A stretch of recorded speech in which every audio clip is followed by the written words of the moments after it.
Oke, welcome back semuanya ke Miracle Mindset Podcast by GCI Central Java. Buat kamu semua yang mencari wadah positif untuk berkomunitas, bisa langsung kepoin IG kita di @gci_central Java. Oke, hari ini saya membawa misi untuk mengubah persepsi kalian semua tentang Gen Z. Saya menghadirkan seorang tamu spesial, Michelle Arneta, seorang sosok di balik suksesnya brand Holy Grails.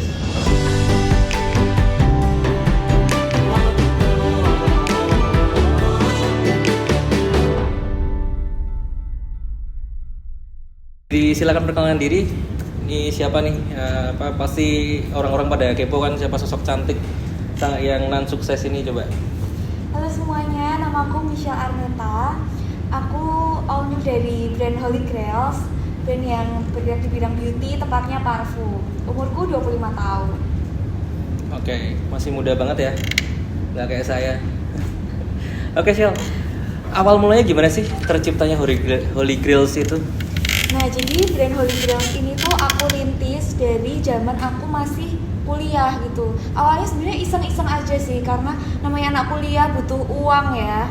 Ya, kita semua butuh uang sih. Iya, nggak cuma anak kuliah ya. Saya udah nggak kuliah juga masih butuh uang sih. Iya, lu kayak waktu itu tuh kayak gimana ya caranya aku bisa kayak nambah-nambah uang. Aku sebenarnya kerja freelance juga, tapi kayak pingin penghasilan, pingin mencoba berbisnis gitu. Oke. Holy Grail waktu masih kuliah. Jadi udah sempat gonta-ganti pekerjaan gitu, serabutan gitu? Iya. Jadi kalau boleh aku tarik sebelum lahir Holy Grail ini, aku itu udah kayak kerja freelance, kayak IO, jadi dancer, jadi pagar ayu. Dari umur berapa tuh? Model make up juga itu dari lulus SMA sih. Lulus SMA langsung kerja iya, ya? Iya. Oh, iya. Makna dari kenapa sih milih nama Holy Grails itu kenapa? Kalau aku sih karena aku cari nama yang Alkitabiah. Alkitabiah? Iya, Oke. aku kan Kristen ya, guys. Iya. Aku kayak cari yang nama yang kayak bagus gitu dari Alkitab gitu. Nah, aku ambil dari kata Holy Grail cawan sucinya tuh Yesus gitu waktu itu. Oke. Terus kayak tapi kan itu kan kayak terlalu megah gede gitu ya namanya. Jadi kayak aku kayak spellingnya sih Holy Grails gitu, HOLIGRALS. Oke. Nice. Berarti kayak kalau sukses pun nggak lupa Tuhan ya? Iya gitu dong. Ya? Oke, balik lagi ke soal Gen Z nih ya. Kan maksudnya sekarang ini untuk para pengusaha segala macam yang emang harus berkolaborasi dengan Gen Z itu kan sebenarnya kan banyak dikenal sebagai generasi yang serba pengennya instan, serba susah komitmen segala macam. Nah, misalnya kok bisa stand out dan persisten untuk merintis ini tuh kenapa? Apa yang memotivasi kamu sebenarnya? Kalau dibilang Gen Z sukanya instan, setuju sih. Bahkan aku merasa aku juga pengen instan, iya nggak sih? Ini aku nggak ngomongin mie loh, ini ngomongin hidup loh. Iya, tapi kayak mungkin kita harus lihat dari perspektif lain ya. Karena dengan kita pengen instan, bisa aja orang kayak mungkin aku mau instan, aku ambil jalan ini yang nggak benar gitu, mungkin ada. Tapi kalau kita lihat dari perspektif lain, mungkin aku pengen instan. Oh, aku bisalah mulai coba bisnis dulu tanpa harus nunggu lulus kuliah bisnis. Pengen instan kan, cuman kayak in a good way gitu loh. Kayak aku pengen nih punya usaha, tapi aku pengennya instan, aku mau nyoba sekarang gitu. Gak harus tunggu nanti, gak harus tunggu aku punya ini, punya itu gitu. Oke. Makna sukses buat kamu tuh apa sih sebenarnya? Kalau buat kamu sendiri? Sebenarnya gak bisa dipungkiri kalau nominal gitu ya, kayak punya ini, punya sekian gitu tuh. Iya, kita pasti kayak menilai suksesnya, tolak ukurnya jadi kayak gitu kan. Tapi sejak aku bangun Holy Grails ini tuh aku kayak bisa lihat value lain sih. Contohnya nih kayak aku kan menganggap produkku tuh kayak karyaku ya, karena kan aku develop dari awal gitu si parfum Holy Grail ini. Kayak aku bikin tuh coba R&D ini itu gitu kan. Aku menganggap produkku itu karyaku. Nah, karyaku ini disukai oleh orang itu tuh kayak value sendiri gitu loh buat aku. Misal ada orang yang bilang, Kak, aku tuh pakai parfummu loh dari tahun ini sampai sekarang. Terus bahkan aku pakai di hari pentingku, di weddingku aku pakai parfummu. Yang walaupun parfumnya kayak mungkin bukan parfum high end gitu ya. Kan legal kan memang pasarnya mungkin bukan yang parfum yang high end yang kayak gitu-gitulah guys, kayak kalian tahu gitu. Tapi kayak mereka tuh menghargai banget, bahkan pakai di hari pentingnya. Nah, itu tuh salah satu value sukses buat aku gitu, di luar di luar pencapaian uang gitu. Titik terendahmu dalam hidup tuh gimana tuh? Titik terendahku mungkin aku bagi dua ya. Jadi yang pertama itu sebelum ada Holy Grail itu, jadi keluargaku itu kan basicnya karena di Temanggung ya, itu kan tembakau, bisnis tembakau. Bisnis tembakau itu kan kayak up banget, down banget kan. Nah ada satu titik di mana keluargaku tuh mengalami kayak kesulitan ekonomi. Sebenarnya aku nggak bilang ini tuh kayak cuman keluargaku, pasti banyak ya yang pernah mengalami hal kayak gini juga. Nah itu salah satu titik terendahku karena bahkan aku kuliah tuh harus kayak sampai dibantu loh sama saudaraku gitu. Terus aku ya itu kayak aku ngekos, aku makan sehari-hari itu aku harus cari uang sendiri kan. Itu menurutku salah satu titik terendah sih. Aku kadang lihat temanku kayak kok enak banget ya kayak main-main kayak dikasih uang gitu, kayak anak-anak pasti kayak pengen, walaupun kalau sekarang lihat ya udah sih cuman ya udah gitu, malah enak kan, jadi aku dapat motivasi gitu. Tapi waktu itu titik terendahku. Terus yang kedua itu waktu Holy Grail harus pivot. Jadi kita maju dikit ya ke Holy Grail itu kan awalnya jualan masker gitu. Nah waktu itu sempat ada titik dimana masker organik itu drop karena ada pemberitaan masker ilegal abal-abal. Pokoknya singkat cerita market masker itu drop, dan Holy Grail yang tadinya bergerak di bidang beauty-nya tuh masker, skincare, harus berganti pivot. Aku memutuskan untuk pivot ke parfum. Itu juga salah satu titik terendahku sih, karena itu kan langkah besar ya buat yang tadinya udah settle nih di satu titik harus pivot ke produk lain yang aku juga nggak ngerti bakal jalan atau enggak.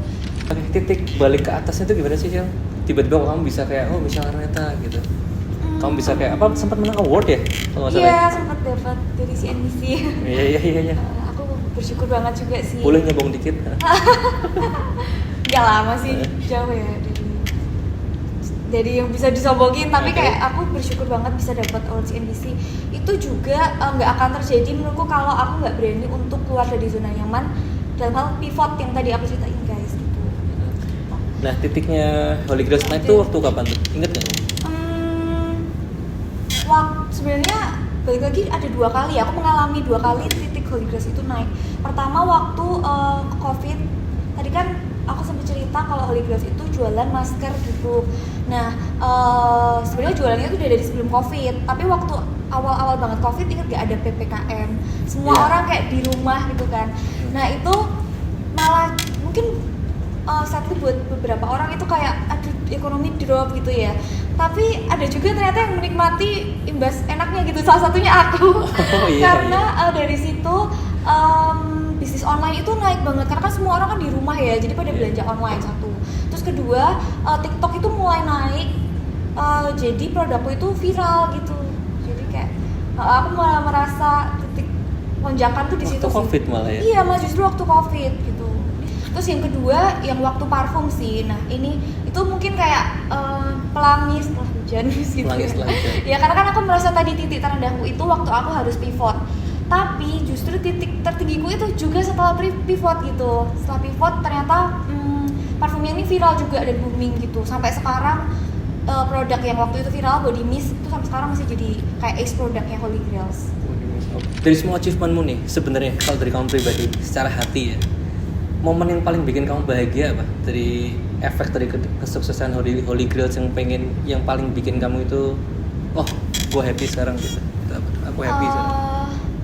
Waktu melunasi utang-utang keluarga itu kayak achievement, walaupun aku waktu itu nggak share ya, ini pertama kalinya loh aku share soal ini. Itu merasa kayak lega gitu loh, kayak plong, wah jadi keluarga aku nggak usah terbebani utang, puji Tuhan banget. Dan itu benar-benar karena itu hal yang aku idam-idamkan dari awal merintis Holy Grail ya, aku harus bisa melunasi utang-utang ini. Kamu kan one of the, aku pernah interview beberapa orang-orang yang sukses juga, cewek-cewek yang sukses juga. Nah, tapi jujur aja belum ada yang semudah kamu nih. Boleh nggak sih kamu sharing kayak core value-nya apa sih yang harus dimiliki seorang perempuan preneur gitu ya? Untuk gimana cara mereka bisa sukses, bisa terus punya drive untuk bisa termotivasi terus, itu apa coba? Core value buat karakter yang harus dimiliki seorang woman preneur. Kalau menurutku nomor 1 banget itu harus punya keberanian. Jadi berani buat mulai, berani buat gagal. Terus yang paling penting tuh harus berani buat percaya sama diri sendiri. Karena kalau kita aja nggak percaya sama diri sendiri ya gimana orang lain mau percaya kan? Itu menurutku nomor satu harus punya keberanian gitu. Karena kalau sebenarnya cewek itu kan sering ya ada stigma kayak masa bisa, masa iya ini. Aku pun mengalami loh kayak kadang orang masa beneran sih, masa iya gitu. Tapi kayak yang penting itu emang kita berani dulu gitu, nggak harus nunggu nggak harus nunggu sempurna dulu, nggak harus punya semua resource baru berani mulai gitu, nggak harus kalau menurutku ya. Jadi harus berani. Terus itu kan menurutku berani itu fondasinya. Nah bahan bakarnya buat kita bisa naik itu konsistensi. Jadi kayak kita tuh kadang kan ya balik lagi ya games itu kan sukanya instan, tapi tetep ya harus ada konsistensinya. Kayak nggak semua hal itu kan bisa kita achieve satu langkah kan gitu. Jadi kayak kita harus tetap konsisten. Kita ya kayak langkah kecil gitu, tapi kayak buat konsisten terus maju gitu ya. Iya, harus konsisten. Oke, jadi dari mental, modal, koneksi yang paling penting? Menurutku mental. Karena nekat tadi ya itu ya? Iya, mental nekat. Karena tuh kalau dari pengalamanku sendiri kayak yang tadi aku ceritain, itu kan benar-benar aku mulai tanpa modal. Karena bahkan minus ya, karena punya hutang ya nggak sih? Ya kan bukan hutangmu ya? Tapi ya tetap boleh sih. Tapi tetap beban mental sih sebenarnya ya. Beban mental maksudnya kayak gak punya modal ini gitu kan. Itu satu, modal gak punya. Terus dua, koneksi. Aku kan waktu itu masih kuliah ya, anak kuliah, koneksi apa gitu sih, kayak gak bisa dibilang kayak gak punya gitu ya. Walaupun aku punya teman-teman yang support, koneksiku ya itu gitu loh. Tapi kan bisa, kalau orang kan biasanya aku pengen punya koneksi mungkin orang di perusahaan, orang di ini. Nah waktu itu aku gak punya gitu. Yang aku punya cuman mental aja, dan itu nyatanya bisa membawa aku sampai titik ini gitu. Mental, berani buat gagal, berani buat nyoba, berani buat jelek gitu. Berani buat gagal, berani buat jelek ya. Pokoknya berani semua yang kayak yang harus dilewati gitu ya. Iya. Misal nih kalau semua wanita nih ya di Indonesia bisa dengerin Michelle, ada pesan apa yang mau disampaikan? Kalau aku bisa didengar sama semua wanita, ya aku bener-bener pengen banget bilang kalau gak harus nunggu sempurna sih. Karena kebanyakan dari wanita-wanita ini tuh kayak jujur sering kayak ada stigma yang meng-underestimate kayak yang tadi aku bilang gitu loh. Ya mungkin bukan orang kayak kamu ya kayak meng-underestimate, tapi kayak di luar sana tuh banyak pasti yang merasa gitu. Nah gak harus kok nunggu sempurna, gak harus nunggu kayak tadi, gak harus nunggunya semua resource, gak harus nunggu kayak punya semua jawaban buat berani mulai gitu. Oke. Selain Holy Grails ada apa lagi sih, Cel? Selain Holy Grails, aku tuh ada 2 bisnis lain yang aku rintis baru akhir tahun kemarin. Jadi masih baby banget itu. Yang pertama ada Omago Eyelash. Jadi brand magnetic eyelash. Itu inovasi loh buat para wanita yang kayak males tempel-tempel bulu mata satu-satu. Kayak pakai magnet gitu bulu matanya. Magnet? Iya, jadi kayak magnet gitu. Terus yang kedua ada juga sportswear, Wear Dazzle namanya. Berhubung aku tuh suka banget olahraga, jadi memutuskan untuk bikin brand baju olahraga yang comfy. Jangan itu suka pedal ya? Iya, sekarang lagi FOMO. pedal. Oke, thank you banget Shil untuk waktunya hari ini. Meskipun banyak kesibukan ya, menyempatkan. Kita bisa check out produk-produkmu di Instagramnya betul? Bisa banget di Holy Grails, nanti di sini ya. Bisa. Kode nama kerjaan editor di Holy Grails Skincare. Oke, Holy Grails Skincare dan apa tadi? Wear Dazzle ya? Wear Dazzle dan juga Omago. Oke. Baik teman-teman, sekian luar biasa banget ini. Hari ini mungkin satu sesi yang sangat inspiratif untuk anak-anak muda di luar sana. Jangan pernah menyerah, terus konsisten dan jangan takut untuk memulai.